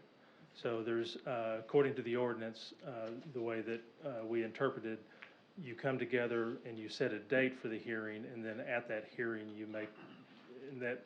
So there's some confusion on that process, and this is the way that I was told it's the best way to go forward. So we're not talking, I'm sorry. So there is information, but that's supposed to be provided for the next hearing where you actually act on it. So there has to be public notice, and there wasn't enough time for public notice whenever we got the application in, but either way, when you come today, you're supposed to set the hearing, and then they're supposed to provide public notice for that hearing if anybody wants to come. Is the request to put it on the November 15th? Yes, sir. Council meeting, which would be the next regular council meeting? That's correct. I was confused about that. I thought she said a very, okay. Yes, and the purpose of the public hearing would be to discuss that variance Okay. there. It looks like there was an email from my Mr. email, Grover, yeah, defines that. that we don't have. Oh, is it? Okay. Sorry about that. I found out about that earlier too. So I guess I took this opportunity to meet y'all and sit in and hear about everything that's going on. And also, this is the new Brittany. She's taken over my role at Fast Sign, so it's just good for her to see me come in front of the board as well. But I'll be back in 2 weeks, and I'm sure y'all have those renderings too to take a look at. But that's just an introduction about what we want to do. So I hope we can be on the November 15th agenda, and we will get direction from the planning department about how to give that public notice so that people have ample time to come and hear us out. Thank you. I did have a couple comment cards, or Councilmember Saunders. Thank you, Mayor. And I'm not trying to avoid you, but I'm searching the mayor's mind on this because we spent approximately 2 years rewriting all the sign ordinances for Maumelle. And I'm wondering if this isn't kind of a gray area, because by federal law, U.S. Supreme Court, we had to redo our laws because you are not allowed to make ordinances or variances or anything if it's based on content of the sign.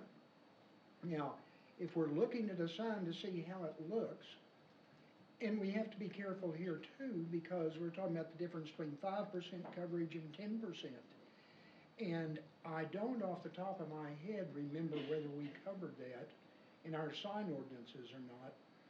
I was hoping that maybe, you have an excellent memory, and I was hoping maybe you could remember, is there any criteria in what we wrote for our laws that would cause us to not want to or be able to do a variance here? We've got to be real careful with this stuff. Absolutely. Yeah, and I haven't looked at, I don't remember. That was right off the top 4 years ago, 5 years ago. Yeah. Nothing that jumps to my mind at the top, but what we will do is, if the council chooses to set the public hearing for November 15th, be prepared to answer that, as well as give a presentation of what exactly they're proposing and the reason for the variance request as well. Well, I guess I'm asking because I don't always agree with them, and I didn't agree with them on their ruling, but I don't want the Supreme Court after us. You know? So. If I just can add a little bit of clarification, I'm looking at the signboards guidelines when they're deciding on a variance. And so I don't, obviously, it wouldn't depend on what the sign is going to say. And I think that's what the Supreme Court's decisions are based on.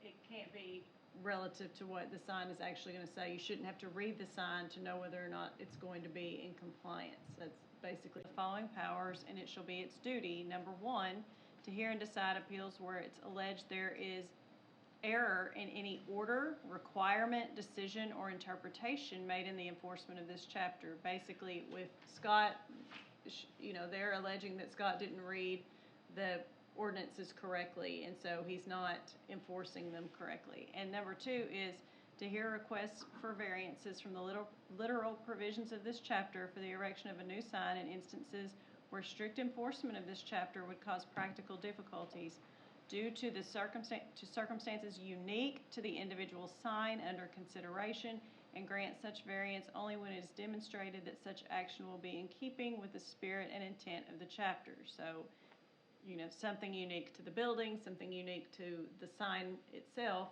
aside from its content, that for some reason, there's something unique in this situation where we should make a slight allowance as a departure from our normal rules. Okay, I think I heard you mention that a portion of the new big sign would be for informational purposes. And that really caught my attention, because if we were to do this, and it was because it was for informational purposes, and I would hold we are going on the content of the sign. And I think I don't know about that tonight, but tonight all we're doing is setting a date to hear the Okay, I don't have any problem setting a date, but I think this is something we really should look at, because Supreme Court made this decision. So, If I may, I have a little history with working with signboards, and the city of North Little Rock brought this up the last time we were getting a variance. And I'm happy to find that language and bring it and maybe highlight how it might apply to this instance to the November 15th hearing. But I think something that we noticed in that last hearing is that there is clarification of when a sign code applies to a graphic and artwork versus lettering and wording. So that is something that we experience with the city of North Little Rock, but that may or may not be what you're I'm not thinking familiar of. with their ordinance, but I am very familiar with the Supreme Court ruling. And that said it cannot be a decision, or even a variance, cannot be based on the content of the sign. And if I remember correctly, they didn't say whether it was graphic or written out in, plain language. They just said it cannot be based on the content of the sign. And that just concerns me. I'm not trying to shoot you down, but I just want to keep our town out of problems. Sure, yeah. And I'm sure the city attorney would agree, because she's got to answer all this stuff. So, Well, but thank if we y'all can so check much. that out and see. And we had a section on informational signs too, so. We were working on the difference between primary and secondary signs. Right. And we didn't use any terminology about informational signs. But we were working on primary and secondary. And it sounds like some of what is being discussed may constitute secondary signs. That said, I believe that was in part 2 of the ordinance that hasn't been finalized or adopted. Okay. Or put into ordinance form, I actually. just think it's something we probably should look at just to protect ourselves, Great. so. Thank you, sir. Councilmember Mosley? Yeah, my original question here was actually in making a decision, but, so I'm going to put that off until we have the actual hearing. But it seemed like a lot of the discussion about the Supreme Court ruling, seemed like we did revise our residential sign, but we didn't really get around to doing all the commercial, or maybe even any of the commercials, so. Correct. So I do remember a lot of discussion about the Supreme Court ruling as far as residential, so this may, whatever. But anyway, that's all I've got. Thank you. Thank you. Councilmember Gardner? Thank you, Mayor. I'd like to make a motion to have a sign variance hearing on November the 15th for Splash Car Wash and Oil Change. I've got a motion second to hold a hearing on November 15th. Is there any additional discussion on that? Seeing none, all those in favor, please say yes. Yes. All opposed, no. Motion carries. We will see y'all next meeting.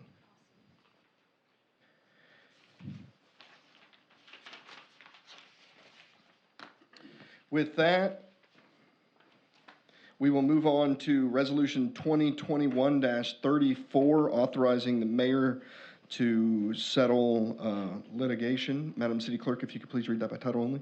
A resolution of the City Council of the City of Maumelle, County of Pulaski, State of Arkansas, a resolution to be entitled Resolution Number 2021-34, a resolution authorizing the mayor to execute settlement participation forms related to nationwide opioid class action litigation and for other purposes.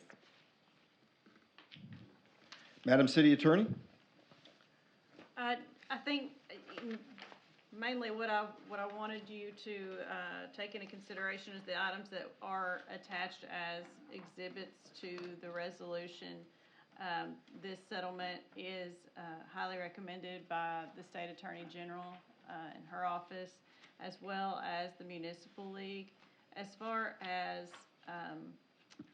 the use of these funds after they are distributed, the settlement agreement limits them primarily to programs designed to prevent and address opioid addiction. So there are limited purposes, and we don't still know exactly how it's going to be distributed in the state of Arkansas. The Municipal League wants to get everything in place and start working on that legislation to determine how it's going to be distributed throughout the state. So there's still a lot of unanswered questions as far as what would Maumelle be eligible for, but they really want to see good participation in the settlement because the amount of funds the state receives is based on how many different political subdivisions participate in the settlement. So this is, by us agreeing to participate, it's going to bring more money into the state of Arkansas to be distributed. Councilmember Gardner? Motion to adopt Resolution 2021-34. Second. We've got a motion to adopt 2021-34. Is there any additional discussion? Seeing none, all those in favor, please say yes. Yes. All opposed, no. Motion carries. Resolution 2021-34 is approved. With that, we will move on to the next agenda item, which is Resolution 2021-35, amending the 2021 street fund budget. Madam City Clerk, if you could please read that by title only. A resolution of the City Council of the City of Maumelle, County of Pulaski, State of Arkansas, a resolution to be entitled Resolution Number 2021-35, a resolution to amend the 2021 street fund budget. Thank you. So, interesting fact, as we were digging around some documents and looking at some grants, we found a grant that the city had received and the City Council authorized back in 2011 for a total project cost of $77,500 for sidewalks in and around Club Manor. We have spoken with and been in contact with the state. That project never went forward. Long story short, what it appears to be is they ran into some right-of-way issues, and then it just sort of got shelved and forgotten about. And I remember hearing myths of this grant that the city had. When I was city attorney, I remember hearing myths of this grant that the city had once received for Club Manor, but that couldn't go forward because of a right-of-way issue on one lot. Anyways, we've been in touch with the state. We can still use this money, but I have told that I pinky promised that we would have that money committed in 6 months. Now, y'all know that we have been doing the Club Manor corridor study, which is coming to a close, but is not yet ready for full presentation and sort of that public process. That said, one of the parts of that grant was some sidewalks along Club Manor, as well as a sidewalk going up to Lake Willistine. And so it kind of ran along the road there and up, and that would connect Club Manor to Lake Willistine. What I'm proposing we do is use some amount of this money to do a path that would go where that sidewalk was. So a path leading from Club Manor up to Lake Willistine. And if we do that, we can use this funding for that. That said, the grant does not cover engineering services. We'd need a topographical survey. And so what I'm asking is that the council appropriate $9,750 from the street fund to begin that process. Again, this is street fund money, and I mean, if ever you can run into a grant that happens to be on something that we've been talking about, the stars align for this one. So I'll go ahead and open this up for discussion. If there is none, I'd entertain a motion to adopt Resolution 2021-35. I've got a motion. Do I hear a second? Second. Before y'all vote, just to be clear, this is an 80% grant, which means that we would get up to $62,000, and the city would be on the hook for what is that? $15,500. That money would be appropriated through the standard budget process is how I typically want to handle these, but because of the 6-month time frame, I just wanted to say this would cover the engineering, the topographical, and I think this is the very high end of the engineering, but I figured I'd ask for it up front. Just wanted to make that clear. If this gets approved, engineering proceeds, we would anticipate including in the budget process up to $15,000 of street fund money for that connection. Councilmember Williams? Where exactly is the path? Where are we talking about? It would run along, the area that we're looking at is right there by, right up beside the road. Club Manor and what's the road leading right there?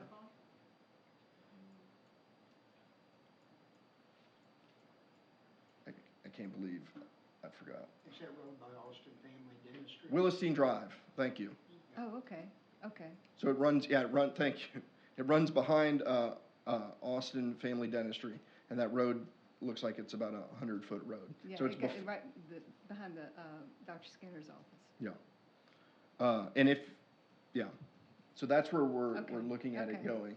And we're looking at something a little bit wider than sidewalks, but it would kind of be in that area offset from the street. So. So anyways, we had a motion and a second to adopt Resolution 2021-35. Was there any additional discussion on that motion? Seeing none, all those in favor, please say yes. Yes. All opposed, no. Motion passes.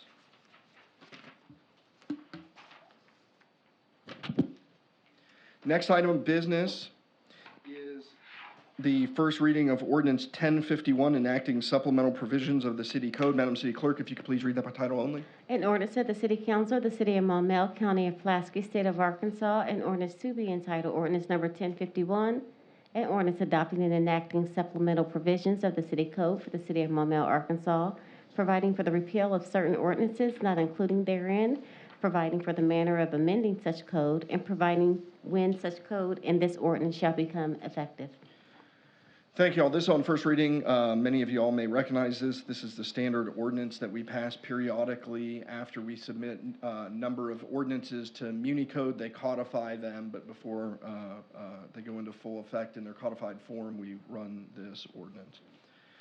And Mayor, if I might, you can access them online, and I do have paper copies. Outstanding. Is there any discussion on this? If there is none, it'll be on second reading at the next City Council meeting. Outstanding. We'll move on to mayor's comments. Okay, we're still live on YouTube. I'll move on to mayor's comments. The first item of business that I wanted to point out is the Traffic and Parking Committee in 2019 approved a stop sign at Diamond Park and White Oak Crossing. That is the area that will eventually be served by a roundabout in that area. There was concerns about stacking on Diamond Park at that point. We approved it. We tried to proceed at that time North Little Rock because 2 corners of that intersection are in Maumelle, 2 corners are in North Little Rock.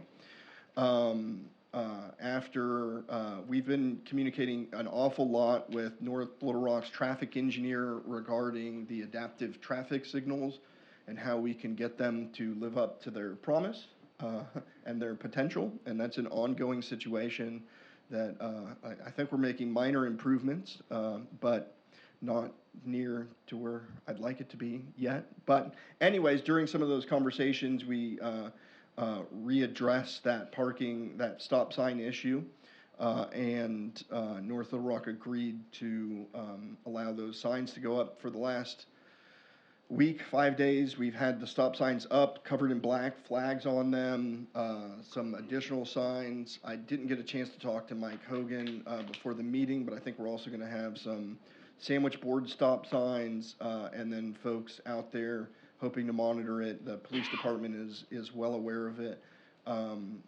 Anyways, those are set to go live tomorrow morning. And so just wanted everyone to know, everyone still, all the gluttons for punishment at home watching, please be careful going through that intersection. It'll be a 4-way stop, but drive safe. That's designed to be temporary and would be removed when the roundabout is completed. And so I just wanted to make you all aware of that. The next thing is, in case anyone asked, the splash pad is officially closed for the winter and has been winterized. Wanted to remind everyone about the Veterans Day ceremony. It will be November 11th at 4 p.m. at Lake Willisteen. That's not this week, but the following week. Please join us out there, 4 p.m. on Veterans Day. Y'all, another news bit is y'all may remember that we put out for bid the parking lot a while back, and the prices came in exorbitantly high. We had the engineers take a look at a few things, work out some deductive alternates. We rebid the project, had 2 bids come in this time, and with the deductive alternate fits within the budget that we have, so we'll be proceeding with that. Hopefully we can do that in as non-obstructive of a manner as possible. So wish us luck on that. Just heads up, I think those are the news things I need to advise you all on, so we'll move on to council member comments. Councilmember Gardner? In less than 15 seconds, can you give us a roundabout update? We had the cultural resource, you want to time me here? We had the cultural resources survey, that came back good. That was a holdup from the state. When the state came back with their reviews of it, they had more comments. Many of the comments that they had are the types of comments that we would have expected to receive on the 60% plans, not when it's nearly finished. The engineers are going back through to respond to some of those comments, and then we're seeking state approval. Just a reminder, because that's a federal grant that we're getting through Metro Plan. It's administered through the state, so we have to build it and go through that level of process. But in the end, it'll be worth it because they'll be paying for 80% of it. I'm still hopeful that we can get this thing going before the end of the year. I haven't, that was our original goal, and that was me padding on 6 weeks or so. It'll be a little bit closer if we can do that, weather, and assuming the engineers are able to successfully and adequately respond to the state's comments with appropriate responses that don't require some substantial plan revisions to meet some state code, then that's what we're hopefully looking for. A little more than 15 seconds. Councilmember Williams? Yes, I wanted to remind everybody that on Thanksgiving Day, we are having our hometown Thanksgiving at the Senior Center like we do every year. It's not going to be like it was last year. We'll have reservations, and people will be able to come in and sit down and be served. We had a meeting, and we all discussed the probability of as many council members as possible volunteering that day to come in and serve. It's a good time to meet your people, meet your public, and let them see your face. And you don't have to be there all day. I have to be there all day, but just come in and serve for a little while and let people see your sweet faces. So that's from, I think Tina, it's 11 to 2? 1:30. 11 to 1:30, right. So not long. And we have a lot of volunteers already. It's just good for them to see us. If you haven't been, I'd encourage you to, at the very least, stop by and say hi. It really is neat, and hopefully, especially coming out of COVID, that this will be a chance where a lot of folks are there, and it's a very community-oriented event. I'd encourage you to attend. We'll also continue on the tradition of the cakewalk. We're not going to have bingo, but we will have a cakewalk. Thank you very much, Councilmember Williams. Councilmember Mosley? Yes. Last Monday, we did a redistricting workshop here in the council chambers, and the mayor offered to put forth an idea of a redistricting for our wards here in Maumelle. And I think he took some his idea was to take some variables and use that in the preparation of what, of the map his staff would prepare. And Alderman Saunders and Holt were not there, and I would like for you all to have the opportunity to go ahead and put your input in on that, so that that's in the hopper for that. I think it was primarily just asking for some rankings of some common redistricting factors. Is that correct, Mr. Mayor? Yes, sir. So if y'all will recall, we had, I originally proposed two different ideas. One was we get together with the redistricting task force, sort out some factors, rank those.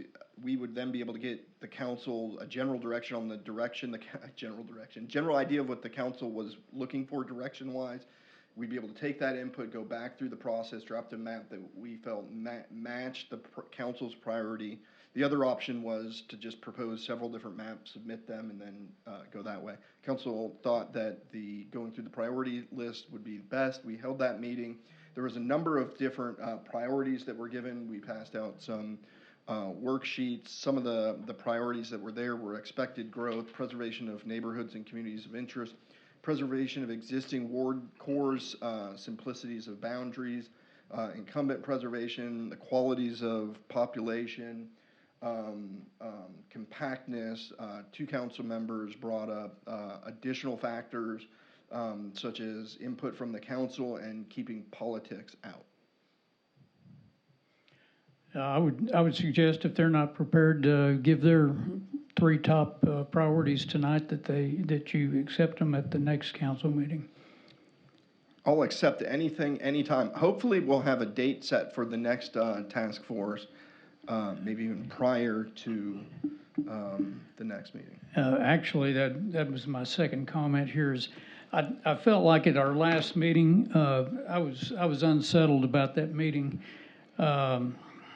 This whole process is something that I've done some more research into that, and basically the city council, here at the local level, it's the city council that's responsible for coming up with the maps, and to do so in any manner that I think we think is correct.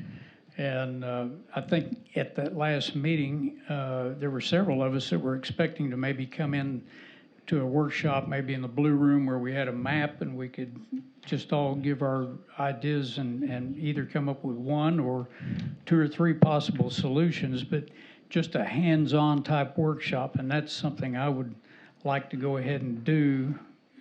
It can be done in conjunction with what you're trying to do, but I want us to have several options, and I'd like to see a plan like Mr. Tierney over there had a very good option, and what I'd like to see us do is come up with his option and modify it, or keep it the way it is, or come up with another alternative or two, and then ask the staff to put the population numbers to it and see how close they come to achieving what we're trying to do, and then tweak them.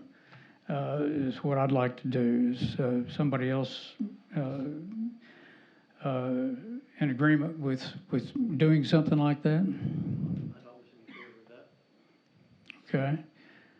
that. Okay. So just a reminder of how we ended up here. I came to the council at two different council meetings seeking input and advice. Didn't get a whole lot of input and advice, so I made a proposal. Y'all tweaked that proposal, and that's the route we're going down currently. We can take as many audibles and detours as we'd like to get there. The current plans, which you're right, this is a council decision.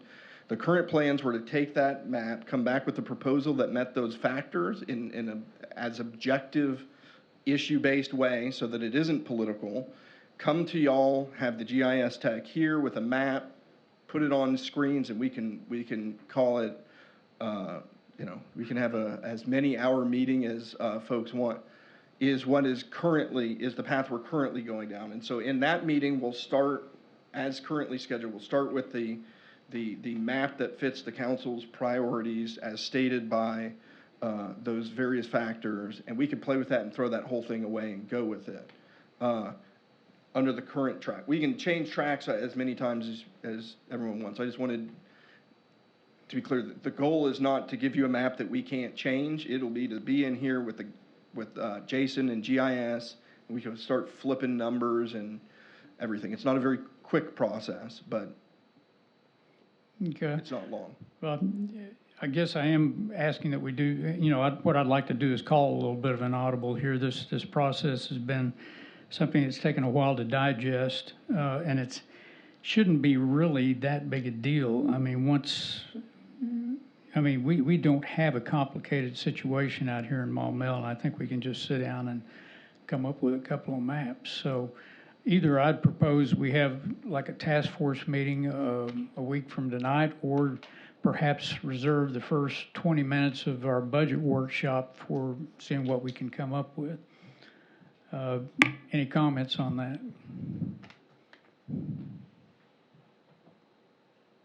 I thought that we were going to be discussing like about 30 minutes early before the budget meeting at the end of the month already. That is what someone proposed, yes. It'll take significantly longer than 30 minutes when you're flipping things it's not just an on-off switch to move those. I wasn't trying to get the numbers. I wasn't trying to get the numbers exactly right. I'm just looking for concepts for, Gotcha. like Mr. Attorney had some ideas about how to shuffle some neighborhoods around to get to the numbers and that sort of thing. And that's what I wanted to focus on. And once we've come up with, did you turn your map in to anybody last time, or did you keep it? Yeah, I handed that to city staff. Pardon me? I did hand that to city staff. You gave it to the city staff? Yeah. Okay.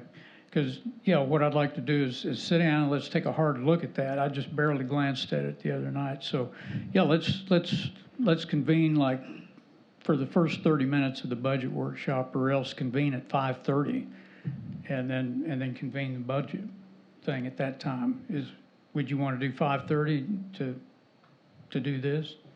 I'd be favorable if other people were. I did make a recreation of my map because I had some people online question about it, saying there wasn't enough transparency. So I went ahead and did a recreation. You can find it on my website or on my Facebook page. Okay. If I may ask, Councilmember Tierney, how long did you spend working on that? I did not spend a long time. I basically was working on it while we were talking. I had a kind of a very rough idea to start with, and then as the meeting went along, I made some adjustments, and so what I came up with was a result of what we discussed during the meetings, what I thought would meet all the criteria that everybody's asking for. Okay. I had an idea too, but I didn't have it mapped out like he did. So. Okay, well, I make a motion, we meet at 5:30 for our budget workshop, and we'll spend the first 30 minutes on this, and it'll be a public meeting in the Blue Room, and then we'll just immediately go into the budget after that. I don't even know when the budget meetings are. Oh.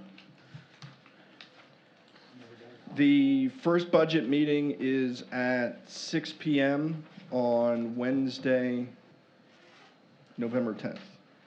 Would the city be Oh, yeah, ready November 10th. with numbers at that point? There's not one on the 8th. I thought we had one scheduled. There's, No, the budget book is scheduled to be delivered on the 8th.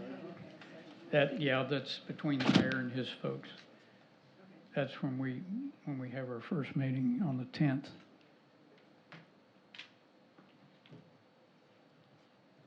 Okay, I've got a motion to hold a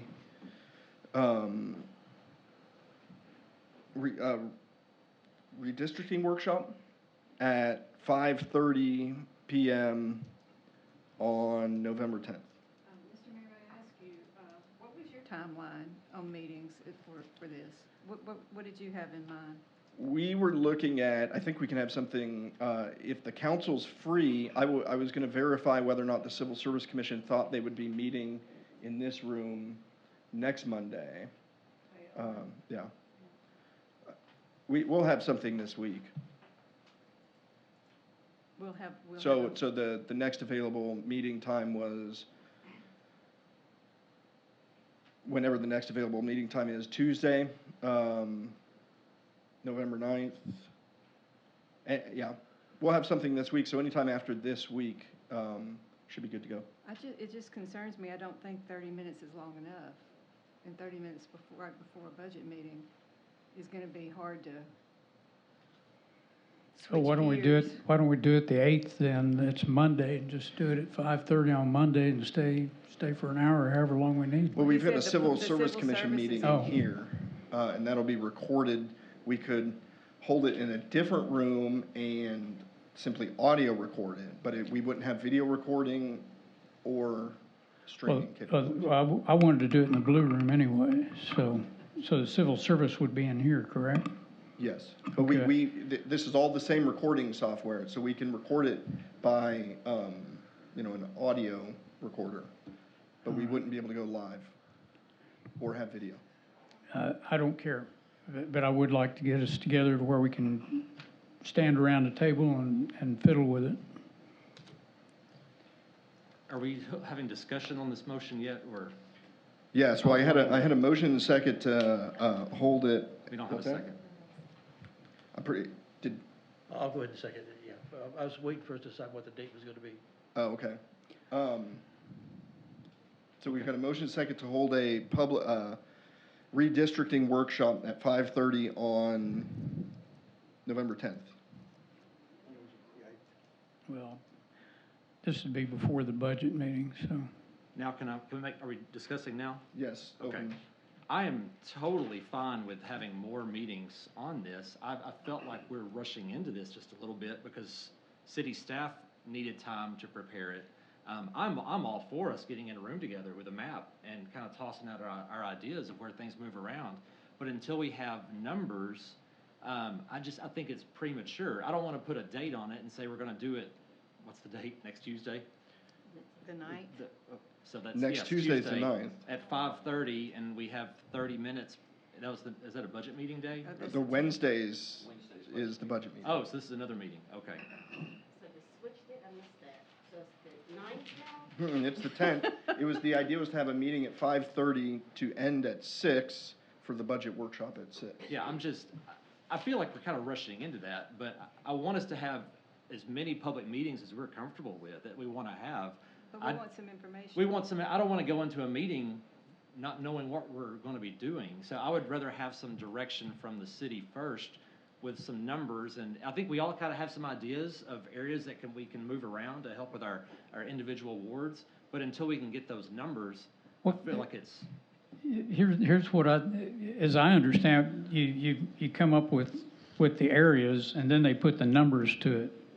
Is that correct? I mean, what numbers can they come up with here? We do it the opposite way, which is you start with the numbers and then you figure out the map from the numbers. So for example, if a particular ward was looking and was supposed to shrink 400 people, as you're looking at the census blocks that have or total or come close to totaling about 400 while preserving the priorities as stated by the council. You can do it the other way. It's just then you're flipping, doing the math, and then going, well, that doesn't work, and you end up going by the numbers eventually. Well, basically, I'm looking for flexibility in concepts to be able to come up with 2 or 3 alternatives that we can look at by the end. I don't want to start with something, put the numbers to it, and say all the numbers add up. That's what we're doing. I want to have different ways of looking at this. I think there are two. My impression was that's where we're headed to. Okay. That's what I want us to do. Have that open forum where we're contributing ideas and seeing what works. That's exactly what he was saying. Yeah. That he was going to bring those ideas to us and those different maps for us to look at. We need something to look at. Well, we need a starting point. Well, that's what I'm trying to get to is a starting point. And that's what the mayor was saying. And I thought we had talked about the end of November for city staff. Is that right? Well, yeah. So that's what we will be done this week unless the world falls apart. I'm just, by the way, a lot of people are hitting their buttons. This is a very fluid conversation. I'm just going to hit manual push talk. Hit your button if you want to talk, and you're good to go. So realistically, how long would it take? So I'm not sure exactly what product, what end result you have, just to present that to us. Any idea what that? Because 30 minutes does sound tight. Would we even be able to go? It really should This touch is on the meeting, in my opinion, so that we Yeah. open-ended. We don't have to say, we we gotta stop, we gotta do finance. Yeah, 'cause that, We've I got, mean, you it, know, it sounds like a they're lot. waiting on us and also, we may wanna have it in here so everybody will know just what torture we're going through trying to set it up. We can also record from the Blue Room. Some folks are typically in favor of holding it in here and not in the Blue Room, but whatever works best. It may actually be easier in here in this instance because the monitors are there if you're wanting to see the flips. If you're wanting a piece of paper out on a table, this would not be conducive for that. Anyway, I think people will be a little bit less likely to want to show up in the blue room. Go ahead and hit your button if you want to. Yeah, when we're in the process of just trying to come up with concepts, you know, we present concepts, we can present them, but I think there's a bunch of us would just like to have a map and a table in the middle of us, and we're saying, here's how we could do this, here's how we could do that. I want to be able to do that. This environment is not conducive to it unless we put a table right smack dab in the middle of it and go from there. So that's what I want to do. Okay. I think we could get there. That's what I would like to do as well. But I would like to see some direction from, I guess, our GIS first, so we know what our population I would like looks to look at numbers. So that way, we don't come in and waste 30 minutes saying, hey, this looks really good, and then go, oh no, that's got me with 800 instead of 400, and it's got you with Yeah, well, going then, up instead of then down. then you go tweak it, you Yeah, know, but so. if we have the numbers with us when we meet, instead of just looking at a map, so that we actually can make progress instead of having to redo and redo if it doesn't fit. So, whenever we can do it with numbers would appeal to me a lot more than just meeting on a date for 30 minutes. So the numbers are electronic. Mm-hmm. I mean, I guess we could, I guess you could print off a big map with all the numbers of the different census blocks. What do they look like? What do census blocks look like? Is it? In a grid city where there's lots of streets like this and lots of streets like this, a census block is a block. It is a geographical area, and this is not the formal definition, it's a geographical area completely contained by easily delineated lines such as streets. So that works great in a grid system. Census blocks get really wonky in a heavily cul-de-sac. So the easiest way to think about it is walk down the street and walk as far as you can, you know, before you circle back to that location. So some census blocks have 20 people. Some census blocks have hundreds of people. We can go in and split census blocks along geographical notable items such as a creek, a river that wasn't broken up by that census block. We then take that census block, you count the homes in each district, you know, so if there's 100 homes and you're drawing a line here to get the 60 there and 40 there, you're reducing that census block number by a certain amount, right? So we can get numbers, but I don't know that y'all, I don't know that y'all know what you're, what it looks like on our end. And so what you're asking may seem to make sense, but it's not as simple without the maps to make those changes in. I understand. I'm just saying I see no point in meeting and looking at maps if we can't plug the numbers. So if we need to wait until later. Well, we've got all the numbers now. I understand. But if we meet, let's meet where we can actually move numbers, not just look at a piece of paper. That was my point. Okay. And we could do, there's no reason we couldn't do both. What are you gonna, what is the product that you were wanting to present us at the next deal? So, Were you a proposed new ward deal or just number blocks? The launching off ground, the map that represented the criteria in the ranking that the city council gave. So for example, expected growth received 5 votes from the 6 council members that were here when weighted, because y'all did them 1 through 3. When weighted, it had a score of weighted 10. And so how do we address that priority? Well, we went in, we took all the census blocks, we found the neighborhoods that we expect to develop. We counted those homes up. We're using the number of 2.7 per home. So we anticipate that the areas that we anticipate growing over the next decade are a certain amount. We took each of those by ward, and I wrote this down earlier. So we took the number of units anticipated per ward, added the units built from early 2020 until now, multiplied that number by 2.7 to get the anticipated population growth for that ward, keeping in mind that we were only looking at areas that had maybe received plats or have seen plans, because you don't know how many homes are going to be in a particular area. We then averaged the ward growth for each of those 4 wards, calculated the differences of the wards from the mean, and then the difference of that number from 4,813, which is the exact, if every ward were the exact same size, to come up with an ideal amount, since the most important factor that the council gave was preparing for anticipated growth.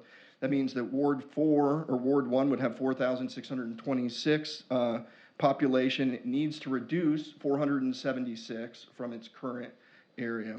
Ward 2 would be 4,908, needs to reduce 725 from its current area.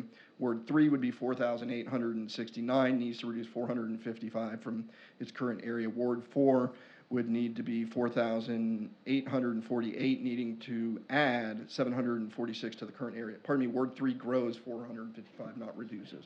So that's what we did for factor number 1. Factor number 2, that everyone said came in with 3 total votes, a weighted score of 8, was preservation of neighborhoods and communities of interest. We then went to GIS, went through every subdivision in the city, tried to group them into communities of interest.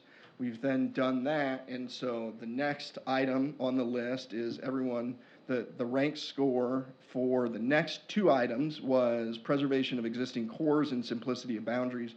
We had 3 votes for each of those 2, each receiving a weighted score of 6, and so then that begins the next step of the process in there. The goal then was to have the proposal that met with the council's criteria the best objectively, bring that to y'all, use it as a launching ground to begin discussion. Okay, so you're going to bring a proposed ward map to this first meeting? I don't even know to call it proposed. It would be the map that best fits the criteria and factors stated by the city council. All right. Well, I would like to develop some alternative things just based on the input of the aldermen getting in a room together, as opposed to taking off from whatever this comes up with, okay? Am I making myself clear? No, sir. Okay. You're going to come in with a proposed map, and it's going to be the only choice we have. No, sir. No, sir. No, sir.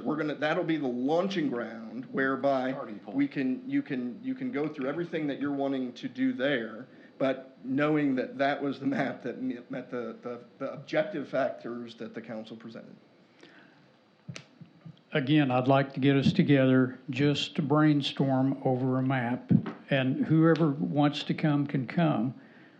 And I've got a motion, I think, right now to do it before the budget workshop. Yes, sir. To where we just brainstorm over a map and start with Mr. Tierney's and go from there. I'd like to approach this from a different standpoint, okay? May I ask why? Just because it shouldn't be that hard. It ought to be we ought to be able to just get around a table and do it. It's the council's responsibility to do this. It's not, the mayor does not have to be involved in this. We don't have to do some high-tech approach to this, I don't think. I think it can just be done with us in a room. I guess what I was looking at, nothing that you're saying is inconsistent with what's being proposed. I did have one council member that recommended that we keep politics out. Yes. And so in keeping with that council member's request, it seems like an objective criteria based on factors that are objectively stated in an open meeting in the most public venue is the way that it ought to go. That said, completely agreed is the council's decision. There's a motion on the floor and a second to hold a public hearing or a redistricting workshop on Wednesday, November 10th at 5:30 p.m. So again, any idea, going back to, just to present said map, your product, how long would it, any idea, just, this is it, how long would that take? 'Cause if we're talking all these numbers, I mean, Well, this, if just to look at it? I mean, so I can say, here's the map, and that would take 5 seconds, yes, sir. all right, I don't know what can be accomplished in 30 minutes, and I don't. I agree. That's the. I don't think that's. I mean, Rita has to be one if we do it prior to a big meeting, but there's, Well, I don't know. But I also don't think it would hurt, right? I don't know that it would hurt. I don't know that it'd be productive, but to be fair, I don't know that it would. Can we vote on the motion? Yes. We have a motion, can we vote? Is there any additional discussion on the motion to hold what's that? Right now, we don't know what we don't know. Please remember, Yeah, see, right now, we don't know what we don't know. I mean, this could be something we could get in there and, snap it together in an instant, or it could be something, okay, now we've got to consider these other things. That'll give us a starting point, and we'll come back later. So, until we actually, get going, we don't need to necessarily set a big block of time to find out, we can figure it out in a few minutes, or we need to do more study on it. We just got to be a starting point and go from there. If we needed a longer meeting at another time, then we can set it up. But basically, let's just get it started and, see where we're at. any additional discussion on the motion? Yeah. I'd like to have your ideas incorporated in a proposed deal also with numbers on it. So that's what I would like to see done. I'd like to have us with more than one choice or more than one starting point. Again, I think we're making a big deal out of this. It might, it might. You don't know. Thank you. Any additional discussion on the motion? All right, all those in favor of holding a redistricting meeting at 5:30 PM on Wednesday, November 10th, say aye. Aye. All opposed, no. No. Roll call vote, please. Councilmember Mosley? Yes? Councilmember Saunders? Yes.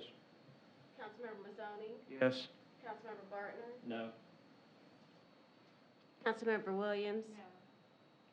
No. Councilmember Tierney? Yes. Councilmember Shan? No. Councilmember Holt? Yes. Yes is when we will have a meeting at 5:30 on Wednesday. And budget meetings at 6. At 6. Thank you.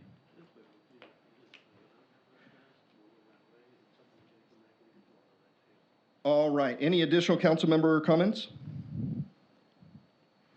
Seeing none, Madam City Attorney? No comments. Madam City Clerk? Super quick, the winter, the Arkansas Municipal League Winter Conference has opened their registration. If any of you guys want me to register for you, it's January 19th through the 21st.